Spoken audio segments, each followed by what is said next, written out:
حضرت ام فضل حضور دے چاچا حضرت عباس دی زوجہ محترمہ نے آپ نے ایک خواب ویکھیا.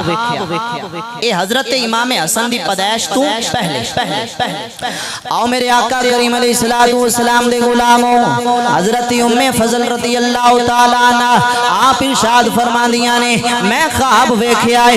کی ویکھ دیاں؟ خواب دے اندر نبی پاک صلی اللہ تعالیٰ علیہ وسلم دے جسم اثر دا ٹکڑا حضور دے جسم نالو جدا ہویا ہے، میری گود وچ آ گیا ہے. میں بڑے خوف زدہ ہو گئیاں، بڑی پریشان ہو گئیاں.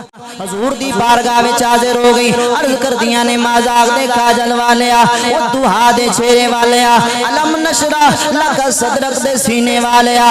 میں ایک بڑا ڈرونا خواب ویکھیا ہے، بڑا خوف زدہ خواب ویکھیا ہے، میرے تے خوف طاری ہو گیا ہے. میرے آقا نے فرمایا ام فضل کیڑا خواب ویکھیا ہے؟ عرض کر دیاں نے مازاغ دے کاجل والیا میں خواب دے اندر ویکھیا ہے تواڈے جسم دا ٹکڑا جدا ہویا ہے، میری گود وچ آ گیا ہے، میں بڑی خوف زدہ ہو گئی ہاں.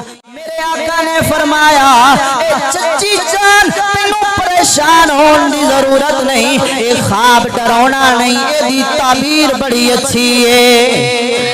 حضرت ام فضل نے عرض کی تھی مازاغ دے کاجل والیا اس خواب دی کی تعبیر ہے. میرے آقا کریم صلی اللہ علیہ وسلم نے فرمایا اے ام فضل اس خواب دی تعبیر ہے میری بیٹی فاطمہ دی گود وچ بیٹا آئے گا، او بیٹا تے فاطمہ دا ہوئے گا پر پرورش تیری گود وچ پائے گا.